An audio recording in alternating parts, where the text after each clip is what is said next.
Welcome to Audit the Audit, where we sort out the who and what and the right and wrong of police interactions. This episode covers firearms, identifications, and qualified immunity, and comes to us from Lackluster's channel. Be sure to check out the description below and give them the credit that they deserve. On February 10th, 2018, around 6:30 p.m., Deputy Samantha Demirtas of the Fairfield County Sheriff Department arrived at the home of Winnsboro, South Carolina resident Jada Martin, who had called to report harassing phone calls. Ms. Martin lives in an area where all adjacent lots are owned by her relatives and are considered to be quote-unquote family land. While Deputy Demirtas was taking Ms. Martin's report, family members Kareem Martin and Keenan Avery Martin were conducting firearm target practice on another portion of the property. Today a girl texted me and okay, and we were arguing, and she was telling me to come to Walmart. Can you run Walmart? She was telling me to come to Walmart to fight her or whatever. Let me see if I can call Tay and see if she know her last name. Y'all know what's going on? No. Central 144.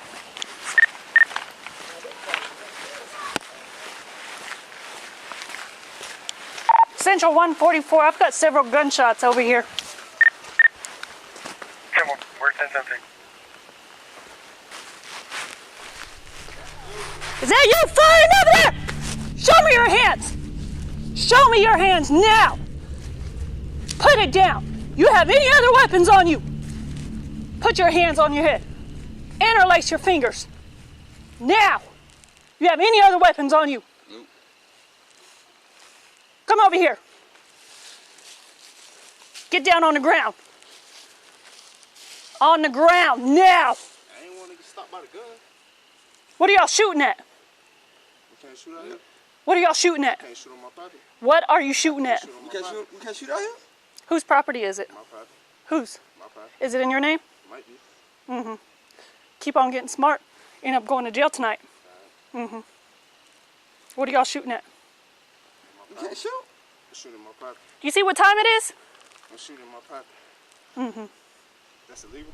It sure is when it's the start. Deputy Demirtas alleges that it is illegal to discharge a firearm when it is dark outside. However, there is no state statute or local ordinance that specifically prohibits target practice or other shooting after sundown. While Section 16-23-440 of the South Carolina Code forbids discharging a firearm at or into a regularly occupied building, that is by persons, and Section 16-23-410 criminalizes presenting or pointing a firearm at another person, there is no statute that outlaws using firearms during a certain time of day. Additionally, Section 23-31-510 of the South Carolina Code prohibits a county, municipality, or other political subdivision from enacting a regulation or ordinance that regulates or attempts to regulate, quote, a landowner discharging a firearm on the landowner's property to protect the landowner's family, employees, the general public, or the landowner's property from animals that the landowner reasonably believes pose a direct threat or danger to the landowner's property, people on the landowner's property, or the general public. However, the statute does not forbid counties from prohibiting target practice at night or otherwise regulating the discharge of weapons on private property. The Fairfield County ordinances do not explicitly restrict the right to shoot firearms after sundown, but Section 16-66 of the ordinances states that, quote, any unreasonably loud, disturbing, or unnecessary noise which causes material distress, discomfort, or injury to persons of ordinary sensibilities in the immediate vicinity thereof is hereby declared to be a nuisance and is prohibited. This noise ordinance can be violated through both continuous sounds and quote-unquote impulsive sounds, which Section 16-64 defines to include the discharge of firearms. And Section 16-67 explains that when determining if a sound violates the noise ordinance, the Sheriff's Department must consider the intensity of the noise, the general characteristics of the area where the noise is occurring, the time of day or night that the noise is occurring, and the reasonable expectation of quiet that could be expected by individuals on public or private property surrounding the area where such noise is occurring. While it is possible that a court could conclude that Kareem and Keenan violated the noise ordinance by shooting at night, Section 16-68 does not allow a first-time offender to be arrested and states that, quote, any person deemed to be in violation of this article shall first receive a warning from the sheriff's deputy that they must cease any noise disturbance found to be in violation of this article. It should also be noted that, as we will discuss later in this episode, shooting at night might constitute a breach of the peace under South Carolina law. What's your names? Wait, turn? What's your names? Why do it leave? Central, I've got 2 black male subjects refusing to identify themselves got a shotgun and what appears to be a handgun.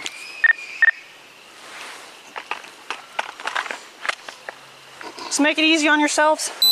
What were y'all shooting at? We were just shooting. Okay. What were you shooting at? Okay. Alrighty.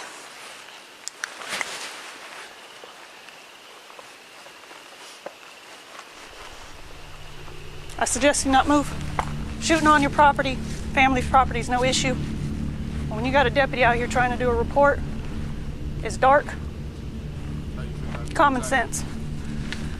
Okay, you knew they were shooting out there? Yeah, they were shooting earlier. You got IDs on you, gentlemen? You're being detained so I can identify you. For what though? What was I detained for? You're being identified so I can identify I who you detained are for?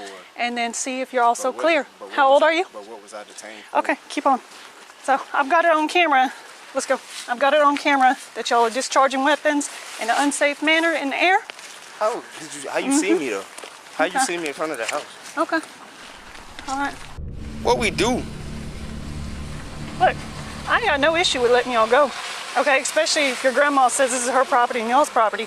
I just want to run you and make sure. I'm just saying though, like, so like, what's the Hold issue on, with wait, us identifying Where's the ourselves? weed It's at? alright. Where's the weed Am at? I lying? Somebody's Man, where's got the some weed at? Am I lying? So, Okay.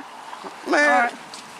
All right. ain't nobody got no weed, man. In response to Deputy Demirtas's call for backup, Sergeant Timothy Inman and Sergeant Chris Darner of the Fairfield County Sheriff Department arrive on the scene and begin to question Kareem and Keenan, who remain silent and continue to refuse to identify themselves. The officers then place Kareem and Keenan into the back of the cruiser while Deputy Demirtas explains the situation, and then returns to complete the original report regarding Miss Martin's threatening phone calls, leaving Sergeants Inman and Darner to question Kareem and Keenan. Say you shooting gun. Okay, yeah. I've been arrested for. Not identifying yourself. You see how you looking at that? That would even sound right, come on. Well, that's what That she said. discharging a firearm at night. You can't discharge a firearm at night. Says the law. Who gun you hate? Says the law. Yo, why would you down there shooting? Come on, I was on property. It doesn't matter. You can't discharge a firearm at night, cuz. You can't do that. It's against the law. I ain't do nothing wrong here. No, here go the thing. Technically by law, excuse me, you mind if I step here? By law, yeah, you did. What I do wrong?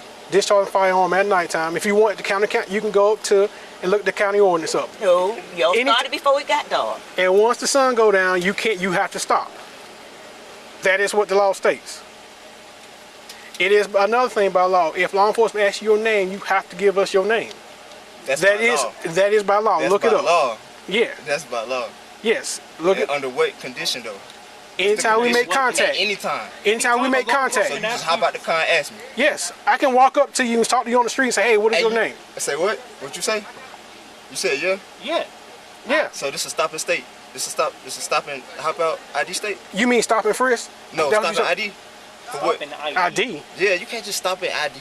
Anytime we make contact with someone, yeah, we can't ask your ID. The sergeants allege that individuals must give their IDs to police officers any time that they request them. However, South Carolina does not have a stop and identify law, which means that outside of a traffic stop situation, individuals generally cannot be arrested for refusing to identify themselves. Further, if South Carolina or Fairfield County were to pass a law that required individuals to provide ID to officers upon demand, it would almost certainly be unconstitutional. While the Supreme Court explained in the 1983 case of Florida versus Royer that, quote, law enforcement officers do not violate the Fourth Amendment by merely approaching an individual on the street or in another public place by asking him if he's willing to answer some questions, this does not mean that officers can force individuals to answer questions or identify themselves under threat of arrest, and the individual, quote, may decline to listen to the questions at all and may go on his way. In the 1979 case of Brown versus Texas, the Supreme Court overturned a conviction against a citizen under a Texas statute that made it a criminal act, quote, for a person to refuse to give his name and address to an officer who has lawfully stopped him and requested the information. The court stated that, quote, the reasonableness of seizures that are less intrusive than a traditional arrest depends on a balance between the public interest and the individual's right to personal security, free from arbitrary interference by law officers. The court also noted that, quote, a central concern in balancing these competing considerations has been to assure that an individual's reasonable expectation of privacy is not subject to arbitrary invasions solely at the unfettered discretion of officers in the field. To this end, the Fourth Amendment requires that a seizure must be based on specific objective facts indicating that society's legitimate interests require the seizure of the particular individual. For this reason, the court held that the citizen could not be punished for refusing to identify himself, and that the application of the Texas statute to detain the citizen and require him to identify himself, quote, violated the Fourth Amendment because the officers lacked any reasonable suspicion to believe appellant was engaged or had engaged in criminal conduct. Given the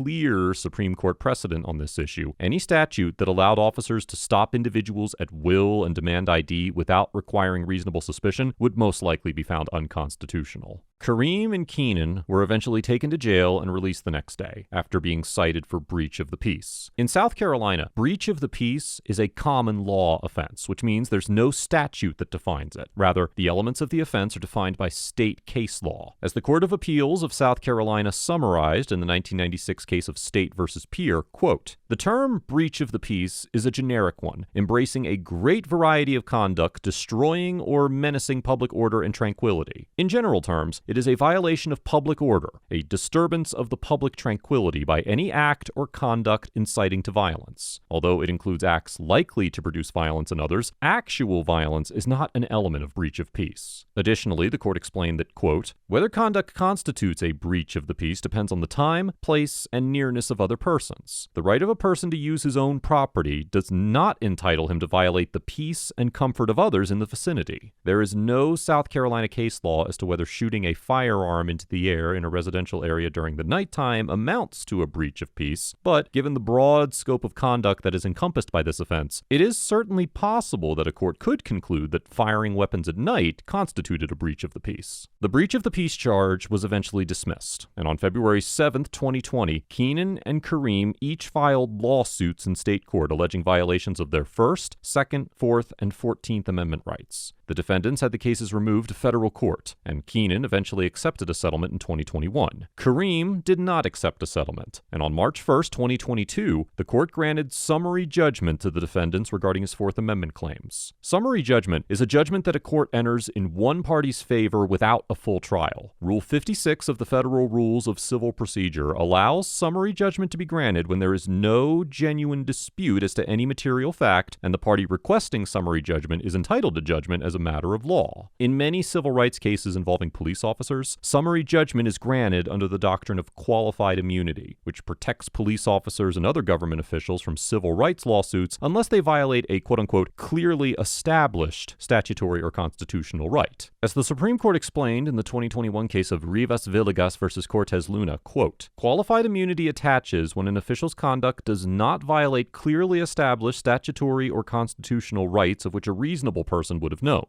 A right is clearly established when it is sufficiently clear that every reasonable official would have understood that what he is doing violates that right. To prove that a right is clearly established, a plaintiff must identify a case that put the officer on notice that their specific conduct was unlawful. While this, quote, does not require a case directly on point for a right to be clearly established, existing precedent must have placed the statutory or constitutional question beyond debate. This inquiry must be undertaken in light of the specific context of the case, not as a broad general proposition. In Kareem's lawsuit, the judge determined that the officers were entitled to qualified immunity on the Fourth Amendment claim because there was no case law from the Supreme Court, the Fourth Circuit, or the South Carolina Supreme Court that established that an officer who makes an arrest for breach of the peace in similar circumstances violates the Fourth Amendment. The court also concluded that Kareem's argument that the officers charged him with breach of the peace as a pretext to arresting him for refusing to identify himself and disrespecting them was, quote, meritless and contrary to well-established case law on the arresting officer's state of mind. As of the date of this episode, Kareem's First, Second, and 14th Amendment claims are still pending. Overall, the Fairfield County officers get an F for misrepresenting the law on discharging firearms, claiming to have video evidence that did not exist, demonstrating a blatant misunderstanding of when officers can demand that individuals identify themselves, and arresting Keenan and Kareem for refusing to identify themselves when they were not legally required to do so. Although the federal court found that the officers were entitled to qualified immunity for the arrest for breach of the peace, at no time during the interaction did the officers even mention a breach of the peace, and they made it very clear that Keenan Keenan and Kareem were being arrested because they would not identify themselves. The fact that an officer is granted qualified immunity in a subsequent lawsuit does not mean that their actions were professional, ethical, or even constitutional, and the actions of the Fairfield County officers should not be condoned, regardless of what any court says about their legality. Kareem and Keenan Martin get an A, because although they may have potentially violated a noise ordinance, they remained calm and courteous throughout the interaction, tactfully refused to identify themselves when they were not required to do so, and took appropriate legal action following the encounter. While their ability to hold the officers accountable was hampered by a lack of previous case law, I commend Kareem and Keenan for having the courage to challenge the officers' actions. This encounter illustrates the substantial limitations that the doctrine of qualified immunity places on the ability of citizens to pursue lawsuits against police officers who violate their rights, and the problematic nature of broadly defined generic criminal offenses, such as breach of the peace and disorderly conduct, that give officers probable cause to arrest under a wide range of circumstances and avoid civil rights lawsuits for retaliatory arrests. Let us know if there is an interaction or legal topic you would like us to discuss in the comments below. Thank you for watching, and don't forget to check out my second channel for even more police interaction content.